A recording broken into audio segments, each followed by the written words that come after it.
사도행전 6장 1절에서 7절. 그때 제자가 더 많아졌는데 헬라파 유대인들이 자기의 과부들이 매일의 구제에 빠짐으로 히브리파 사람을 원망하니 12사도가 모든 제자를 불러 이르되 우리가 하나님의 말씀을 제쳐놓고 접대를 일삼는 것이 마땅하지 아니하니 형제들아 너희 가운데서 성령과 지혜가 충만하여 칭찬받는 사람 7을 택하라. 우리가 이 일을 그들에게 맡기고 우리는 오로지 기도하는 일과 말씀 사역에 힘쓰리라 하니 온 무리가 이 말을 기뻐하여 믿음과 성령이 충만한 사람 스데반과 또 빌립과 브로고로와 니가노르와 디모온과 바메라와 유대교에 입교했던 안디옥 사람 니골라를 택하여 사도들 앞에 세우니 사도들이 기도하고 그들에게 안수하니라. 하나님의 말씀이 점점 왕성하여 예루살렘에 있는 제자의 수가 더 심히 많아지고 허다한 제사장의 무리도 이 도에 복종하니라. 아멘. 저는 이 말씀을 준비하면서 그런 생각을 했습니다.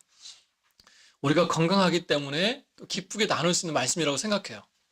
그러면 이 초대교회 같은 이런 문제, 건강하지 않은 문제가 있으면 이런 말씀을 전하지 못하겠는가? 아니죠. 더 들어야죠. 더 들어야 된다고 생각합니다. 좀 아파도 들어야 되고요. 좀 아파도 전해야 됩니다. 하나님께서 지금 교회에게, 지금 교회들에게 말씀하시는 말씀이 분명하다고 한다면 좀 아파도 전해야 되고 들어야 된다고 생각합니다. 문제는 뭐예요? 순수하게 전해지지 않아서 그렇고 순수하게 받아들여지지 않아서 그래요. 언제나 말씀이 문제가 아니라 사람이 문제입니다. 사람. 사모하기는요, 저를 비롯해서 저와 여러분은 언제나 그 순전한 하나님 말씀, 그 말씀 듣기를 사모하시고 또 그 말씀대로 순종하며 살기를 사모하시는 그런 저와 여러분 되시길 축복합니다. 오늘 말씀을 통해서 교회뿐 아니라 우리의 가정과 우리 삶 속에서 어떤 어려움이 닥쳤을 때, 위기다라고 하는 것이 닥쳤을 때 우리가 어떻게 나가야 되는지 바로 그것을 함께 은혜로 나누려고 합니다. 예루살렘 교회가 교회를 시작하면서 왜 어려움이 없었겠어요? 굉장히 많았을 겁니다. 그런데 이렇게 말씀에서 오늘 우리가 읽은 사도행전 말씀의 한 부분을 할애하시고 또 공식적으로 초대교회의 첫 어려움으로 언급하시는 것은 그만한 이유가 있는 거예요. 지금 예루살렘 교회가 막 복음이 확장되고 증거되는 막 그런 놀라운 과정 중에 있거든요. 그리고 교회가 바로 세워지는 굉장히 중요한 때입니다. 이런 때에 교회 안에 분열의 조짐이 있는 것은 생각보다 우리가 느끼는 것보다 굉장히 심각한 문제였고요. 또 하나님께서는 그 과정을 겪게 하시면서 지나게 하시면서 하나님의 교회를 더 견고하고 흔들림 없게 만드시는 그런 모습이 이 속에 녹아져 있어요. 거기에 분명한 우리에게 주신 메시지가 있습니다. 당시에 초대교회 안에는요, 여러 사람들이 모여 있었어요. 다 예수님께서 복음을 살아생전에 공생의 기간에 복음을 전하셨을 때 믿었던 사람들입니다. 그래서 예루살렘 교회에 많은 부류의 사람들이 모여 있었는데 그 중에는 특별히 두 그룹이 있었습니다. 하나는 헬라파 유대인이고 또 하나는 히브리파 유대인이었어요. 히브리파 유대인들은요, 말 그대로 이스라엘 땅에서 태어나고 자란 사람들이고요. 헬라파 유대인들은 이스라엘 이후에 이스라엘 근교나 다른 나라에 살다가 흩어져 살다가 다시 이스라엘에 모인 소위 이스라엘 디아스포라 유대인들이었어요. 그런데 이 두 그룹 사이에 갈등이 생겼습니다. 아마도 하루아침에 생긴 문제는 아닐 거예요. 아마 잠재되어 있었을 겁니다. 생각해 보세요. 생활 환경도 다르죠. 배경도 다르죠. 살아가는 방식도 많이 달라요. 생각도 달라요. 그러니까 당연히 어려움이 있었겠죠. 그것이 교회 안에 잠재되어 있었어요. 그런데 그 잠재된 어려움이 터져버리는 계기가 있었는데 바로 구제의 형평성의 문제였습니다. 히브리파에 속해 있는 과부들이 있었고요. 헬라파에 속해 있는 과부들이 있었어요. 그래서 교회가 이 과부들을 돕고 있었습니다. 그들에게 음식을 분배하는데 헬라파 유대인들의 과부들이 자꾸 빠지는 거예요. 저는 일부러 뺐다고 생각하지 않습니다. 그 실수도 있었겠죠. 그런데 아무래도 가깝고 익숙한 사람들을 더 생각하다 보니까 아마 히브리파 과부들이 빠지는 것보다 헬라파 과부들이 빠지는 경우가 더 많았을 것 같아요. 실수죠, 실수. 근데 분명한 건 소홀함도 있었다는 것입니다. 그래서 원망의 소리가 나오기 시작했어요. 사람 차별하는 거냐, 텃세 부리는 거냐. 더군다나 보세요. 예루살렘 교회, 초대교회 지도자 12사도는 다 히브리파 사람이거든요. 그러니까 오해가 점점 커지는 그런 상황들이 생긴 거예요. 위기죠, 위기.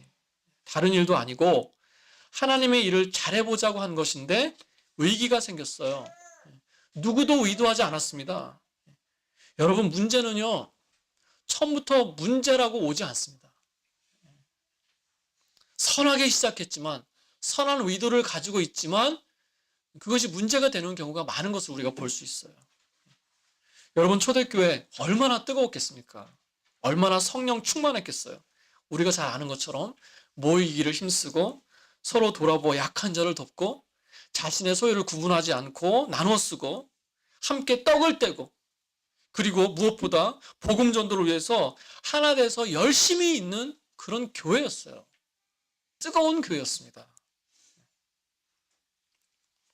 그런데 그 안에 분란이 생기고 마음이 나뉘는 일이 생겼다는 거예요. 이렇게 표현하면 안 되는데 좀 위안이 됩니다. 초대교회도 그랬어요, 여러분. 초대교회도 성령 충만했다.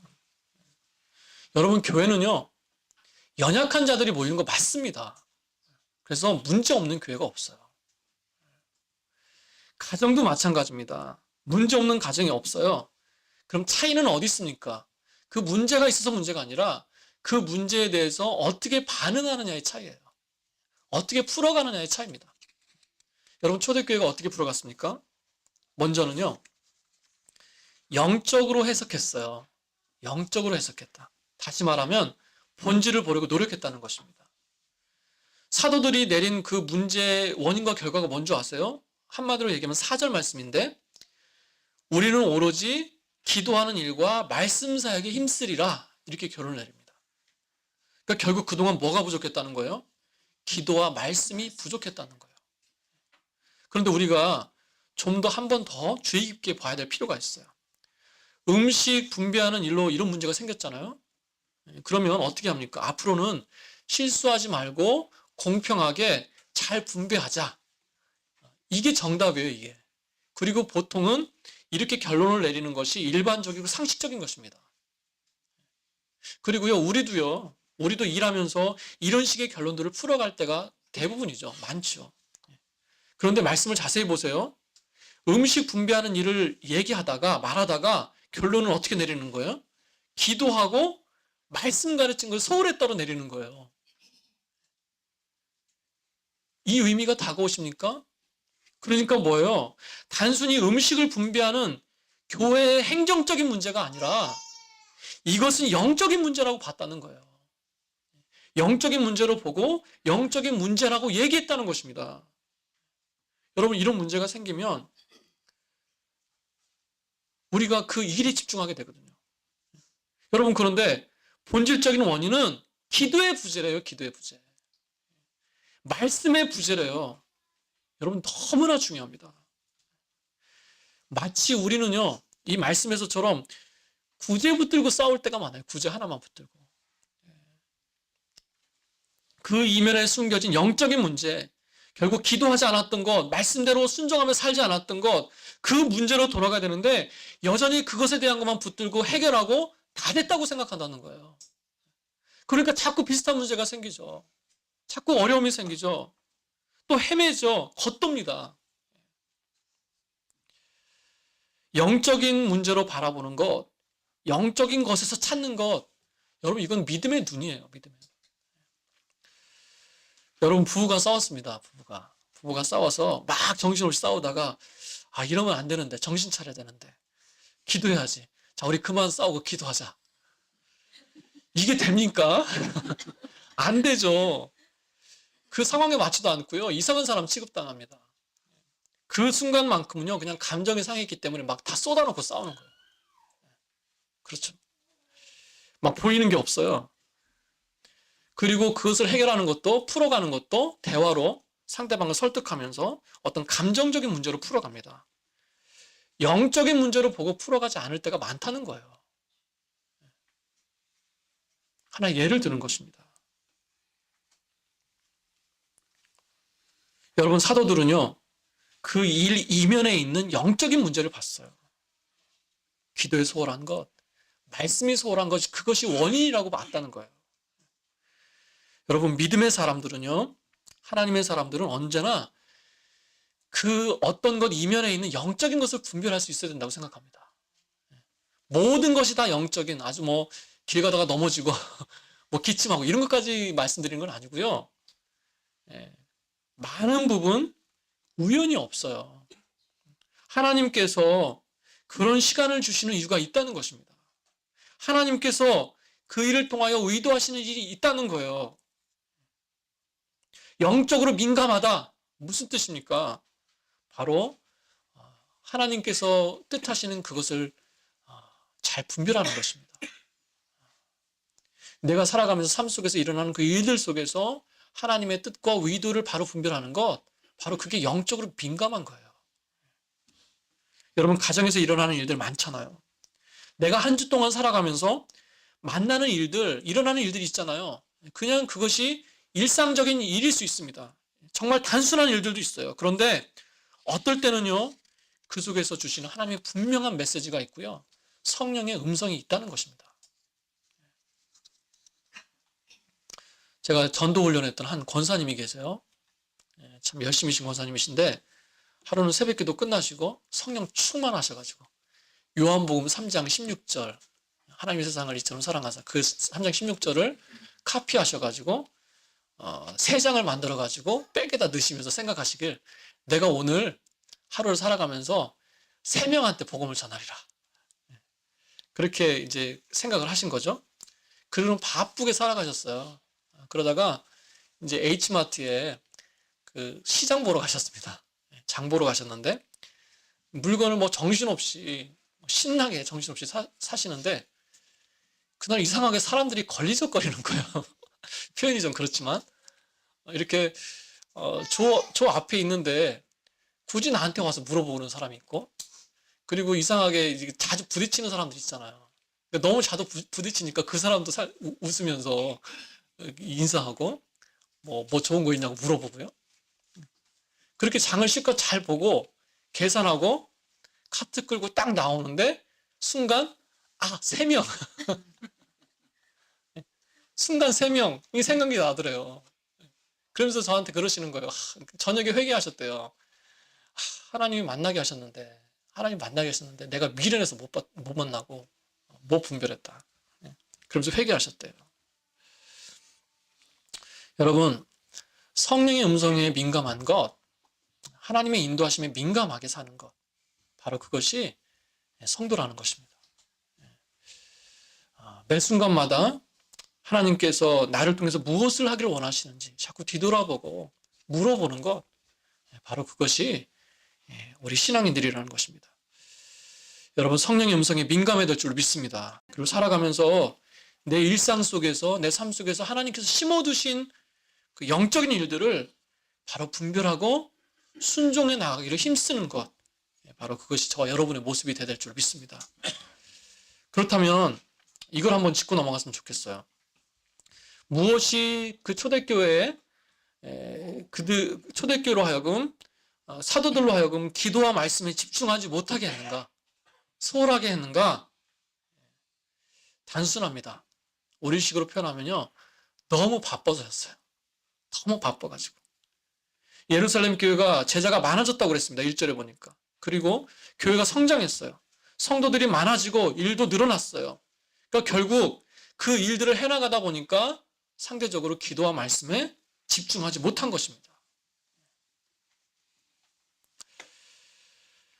여러분, 내 마음과 생각의 분주함 때문에 그냥 흘러가듯이 놔두지 말아야 된다는 거예요. 열심히 살다 보면 바쁘죠. 바쁜 건 감사한 것입니다. 그럴 수 있는 일과 환경을 주신 것도 하나님의 은혜입니다. 여러분, 그러나 그 분주함 때문에 내가 기도를 잃어버린다면, 말씀에 소홀하게 된다면 여러분 그것은 축복이 아닐 수도 있어요. 그건 위기가 될 수도 있다는 거예요. 여러분 기도 없이 살 수 있습니까? 네. 저는 기도 없이 살 수 있다고 생각합니다. 왜냐하면 주변을 보십시오. 기도 없이 사는 부한 자, 기도 없이 사는 가난한 자, 기도 없이 사는 강자, 기도 없이 사는 약자. 예. 주변에 기도 없이 사는 사람 천지입니다. 그래도 살 수 있어요. 그렇다면 제가 다시 질문하겠습니다. 신앙인은, 믿음의 사람들, 성도님들은 기도 없이 살 수 있습니까? 없습니다. 절대 없습니다. 왜냐하면 기도는 믿음의 표징이기 때문에 그렇습니다. 믿음의 증거이기 때문에 그렇습니다. 기도한다 라고는 그 의미 속에는 세 가지 의미가 이미 들어있어요. 뭐냐면 기도하는 대상이 있죠. 기도하는 대상. 내가 누구한테 기도한다면 그 기도에 대한 대상, 하나님에 대한 확신이 있는 사람이 기도해요. 하나님은 살아 계시고 하나님은 나의 기도를 들으신다라고 하는 그 대상 대신 하나님에 대한 확신이 그 속에 이미 들어있어요. 그렇기 때문에 그 믿음입니다. 또 한 가지는요. 그 하나님 앞에 나는 전적으로 무능한 자입니다. 라고 하는 고백이 들어있어요. 나는 아무것도 할 수 없습니다. 내가 무능하고 능력이 없습니다. 그래서 아버지 앞에서 내가 항복합니다. 두 손 듭니다. 그런 의미가 이 속에 이미 들어있다는 거예요. 그래서요, 그 속에는 또 어떤 의미가 있냐면, 그렇기 때문에 나는 하나님만을 의지합니다. 라고 하는 전적인 신뢰의 고백이 이 속에 들어있어요. 여러분, 그래서요, 기도가 없다라는 말은 믿음이 없다라는 말과 그렇게 다르지 않습니다.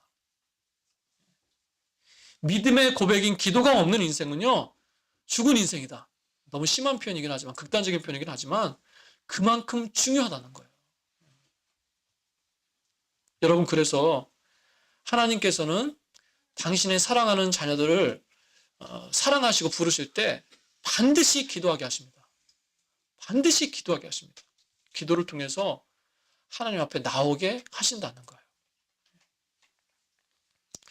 여러분, 이런 기도의 가치를 내 삶의 분주함과 바꾸지 마시기 바랍니다. 고수하시기 바랍니다. 여러분, 윌로크릭의 그 하이벨스 목사님 아시잖아요. 그 목사님이 쓴 책 중에 그런 책이 있습니다. 너무 바빠서 기도합니다. 여러분 읽어보셨어요? 제목에서 확 다가오지 않습니까? 너무 바빠서 기도합니다. 거기 보면요, 하나님과 가장 가까운 아주 친밀한 그 연합은, 하나됨은 기도를 통해서만 얻을 수 있다는 거예요. 기도를 통해서만 얻을 수 있다. 그래서 더 기도한다는 것입니다. 규칙적으로 기도하고, 은밀하게 기도하고, 진실하게 기도하고, 구체적으로 기도한다라는 거예요. 그러니까 의식적으로 기도를 놓치지 않기 위해서 끊임없이 나를 더 드리길 힘쓴다는 거예요. 그러니까 거저되지 않는다는 것입니다. 여러분, 지금 나를 분주하게 하는 게 무엇입니까? 나로 하여금 마음과 생각이 풍 떠가지고요, 기도하지 못하게 하는 이유, 집중하지 못하게 하는 그 일이 뭡니까? 그게 분명히 있을 거예요.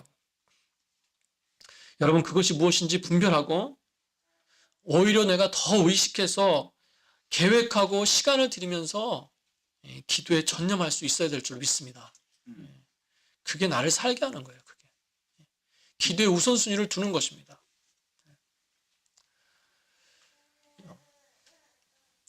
예배에 집중하지 못하게 한다면, 기도에 집중하지 못하게 한다면 여러분 내려놔도 돼요.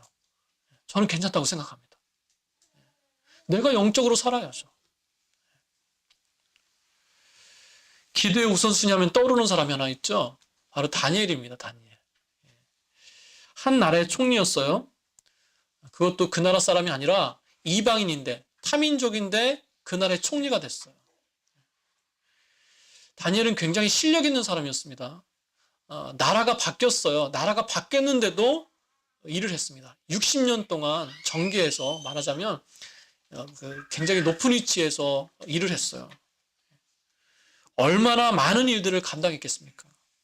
그런데 이 다니엘의 우선순위는 뭐였어요? 바로 기도였어요, 기도. 심지어 그들의 정적들조차도 그걸 알아가지고 그걸 통해서 함정을 파고 죽이려고 했습니다. 다니엘 스스로도 그걸 알았어요. 함정인 줄 알았어요. 그런데 어떻게 합니까? 이 소나기가 오면 피하는 것이 지혜로운 거 아닙니까? 그리고요, 다니엘은 정치적인 감각이 탁월한 사람입니다. 그런데 그 기도에 있어서만큼은요, 어떤 타협도 하지 않고 어떤 정치적인 기술도 발휘하지 않아요. 정말 미련하리만큼 그 기도의 자리를 지킵니다.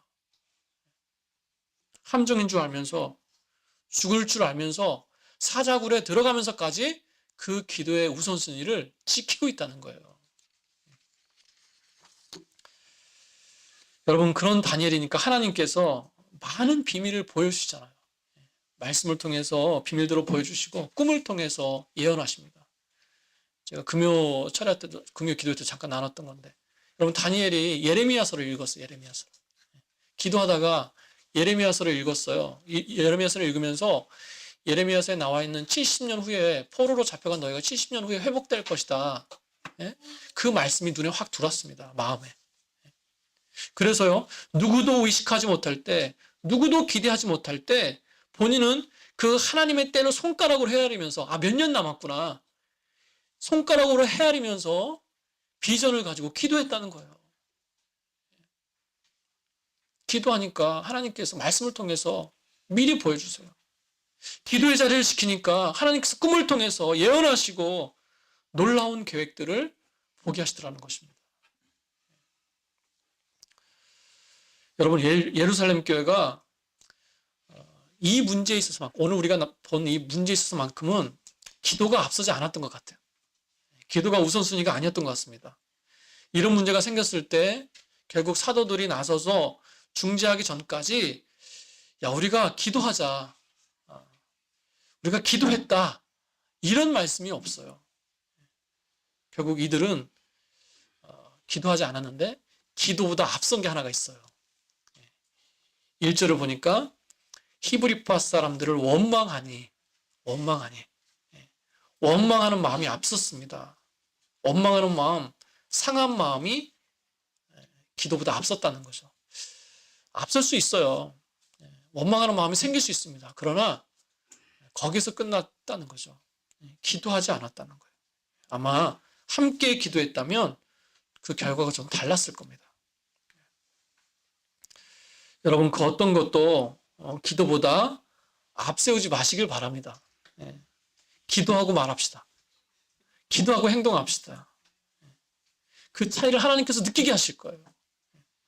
그 우선순위를 지키는 저와 여러분 되시기를 축원합니다. 자, 이렇게 사도들이 문제의 본질을 보려고 노력했고요. 영적으로 해석하려고 했어요. 풀려고 했어요. 그 다음에 어떻게 했습니까? 솔직하게 자신들의 부족함을 인정하고 내려놨습니다.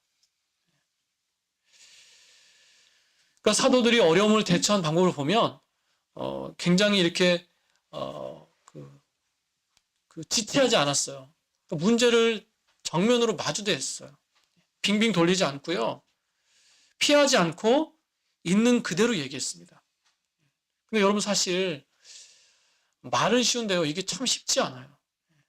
부족함을 대면하면서 인정한다는 것은요, 힘든 일이고 또 어떨 때는 굉장히 마음 아픈 일이에요. 자기의 부족함을 인정하니까요. 그런데 어떻게 그렇게 할 수 있었습니까? 바로 그들 자신의 일이 아니라 그 일은 바로 하나님의 일이었기 때문에 그렇게 할 수 있었어요. 여러분, 교회 안에 많은 소소한 어려움들이 있지 않습니까? 그런데 제가 경험해 보니까 교회를 무너뜨리려고, 공동체를 흠집내려고 작정하고 깨트리자고 그렇게 하는 경우는 거의 없습니다. 신천지나 그러면 그럴까요? 거의 없어요. 다 하나님의 일을 잘 해보려고, 잘 섬겨보려고 하다가 그런 일들이 생깁니다. 여러분, 그런데 그 어떤 일이 나의 일이 아니라 하나님의 일이고, 그것이 하나님이 기뻐하시는 일이 분명하다고 한다면 그 어떤 것도 내려놓을 수 있는 거예요. 그렇지 않습니까? 나의 일이 아니라 하나님의 일이라고 생각한다면, 하나님의 영광을 위한 것이라고 생각한다면, 주의 몸된 교회의 덕을 위한 것이라고 한다면, 아무리 좋은 것이라고 할지라도, 아무리 내가 어떤 선한 열정을 가지고 있다 하더라도 그것조차도 내려놓을 수 있다는 거예요. 왜요? 교회의 주인은 하나님이시기 때문에 그렇습니다. 우리 주님이시기 때문에 그래요. 내가 나의 일로 사람들 앞에 내려놓는다면 부끄러울 수 있습니다. 그러나 하나님의 일로 내려놓는다면 그 부끄러운 게 아니라는 거예요. 그 본심은, 그 중심은 하나님께서 아신다는 것입니다. 그리고 사도들이 어떻게 합니까? 자신들의 권한을 내려놓고 더 잘할 수 있는 사람에게 권한을 주어서 섬기게 합니다. 바로 초대교회 7 집사를 세우는 장면이 나와요. 그런데 그 세우는 방법도 철저히 영적인 것에 근거해서 세워요. 믿음이 충만하고 성령이 충만한 사람, 지혜가 충만한 사람을 세우더라는 것입니다. 여러분, 기도하보면 어떤 어려움이 있을 때요, 어떤 위기가 있을 때 하나님께서 그것을 통하여 나에게 요구하시는 것은 많지 않은 것 같아요. 하나님께서 그 일을 통해 나에게 요구하시는 것은 바로 내려놓음이었다는 것입니다. 내려놓음. 내가 생각했던 것, 내가 가치를 두었던 것, 내가 모르는 중에 하나님보다 더 의지했던 것을 그 어려움을 통해서 드러나게 하시고요. 결국은 그것을 내려놓게 하시고, 내려놨을 때 그때서야 하나님께서 일하시는 것을 우리가 많이 경험하게 되더라는 것입니다. 내가 내려놓지 못해서 하나님께서 오래 기다리셨어요. 이 자신이 주장하는 걸 내려놓는 것, 자신의 것을 내려놓는 것, 사실 이게 잘 안 됩니다. 인격으로도 안 되는 것 같아요. 의지로도 안 되는 것 같습니다. 이것은요, 오히려 자신의 성품을 거스리는 거예요. 이것은 자신을 부인해야만 가능합니다. 부인해야만. 그러니까 이것은 내려놓는다라고 하는 것은요, 어느 정도 내려놓고 어느 정도 남겨놓고 반만 내려놓고 반만 가지고 있고의 의미가 아니라 다 내려놓는 거예요. 다. 예수님께서 십자가에서 반만 죽지 않으셨잖아요. 마치 십자가에서 완전히 죽으신 것처럼 완전히 죽는 게 내려놓는 거래요. 그래서 바울이 뭐라고 고백합니까? 고린도전서 15장 31절에 보니까 나는 날마다 죽는다 그랬어요. 날마다 죽는다.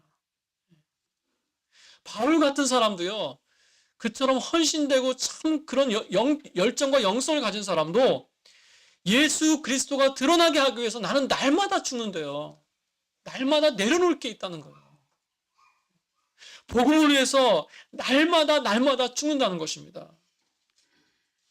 여러분, 정말 쉽지 않지만 누군가 죽었을 때 열매가 있는 거예요. 완전히 죽어야 완전한 부활이 있는 거 아니겠습니까? 예수님께서 완전히 죽으셨기 때문에 완전히 부활하실 수 있으셨던 거 아니겠어요? 누군가 어느 한쪽에서, 한 구석에서 소리 없이 죽을 때, 내려놓을 때 하나님께서는 그것을 통하여 역사하시고 그 열매를 맛보게 하시더라는 것입니다. 여러분, 그래서요, 바울은 그 끝에 나는 날마다 죽는다 라고 하면서 그 끝에 뭐라고 얘기하고 있냐면, 속지 마십시오. 속지 말라. 이렇게 얘기해요. 죽어야 산다는 그 부활을 부인하는 자들에게 속지 말고 정신 차리고 의를 행하십시오. 이렇게 얘기합니다. 여러분, 세상은요, 우리에게 내려놓으면 손해라고 얘기해요. 스스로 낮추고 죽으면 참 미련한 짓이라고 얘기합니다. 세상은 그렇게 해서는 살지 못한다고. 그런 모습으로 살지 못한다고. 밟고 올라가야 된다고. 그렇게 얘기합니다. 여러분, 그러나 속지 마십시오. 죽어야 부활의 열매가 있습니다. 죽어야 부활의 열매가 있어요. 내 삶 속에서 죽어질 때, 하늘의 미랄로 떨어져서 썩어질 때, 그때 하나님의 역사하시는 그 열매를 우리가 맛볼 수 있다는 것입니다. 그러니까 지금도 우리는 이 싸움을 싸우는 거예요. 저를 비롯해 저도 마찬가지입니다. 내가 몸담고 있는 것, 몸담고 있는 교회와 공동체, 가정, 그 모든 일 속에 내가 죽는 싸움을 싸우는 거예요. 우리가 이 싸움을 멈추면 안 된다는 것입니다. 그렇게 영적인 방법으로 풀어가고요. 자신의 것을 내려놓고 하나님이 원하시는 것에 집중했어요. 그럴 때 어떤 일이 일어났습니까? 예루살렘 교회에 큰 부흥을 허락하셨어요. 생각하고 기대하지 못했던 그런 부흥이 일어났습니다. 여러분, 위기의 때는요, 위기의 때는 하나님의 은혜의 때입니다. 그래서 그런 어려움의 때에 더 기도와 말씀에 집중해야 되겠다라고 하는 그런 믿음의 생각, 그런 의식이 우리에게 있어야 될 줄로 믿습니다. 예루살렘 교회의 이 첫 위기는 언제 일어났다고요? 1절에 보니까 제자가 많이 늘어났을 때, 복음이 왕성하게 전해져서 교회가 성장하고 있을 때 어려움이 왔어요. 마치 공식 같습니다. 공식. 영적으로 성장하고 부흥할 때, 회개하고 돌이킬 때, 내가 어떻게든 좀 하나님 뜻대로 말씀대로 살아보려고 노력할 때, 그때 시험이 오고 위기가 오더라는 거예요. 여러분 기억하십시오. 내가 하나님 앞에 서 있으면, 하나님 앞에 있는 것이 분명하면 다가오는 그 어떤 위기를 할지라도 그것은 하나님이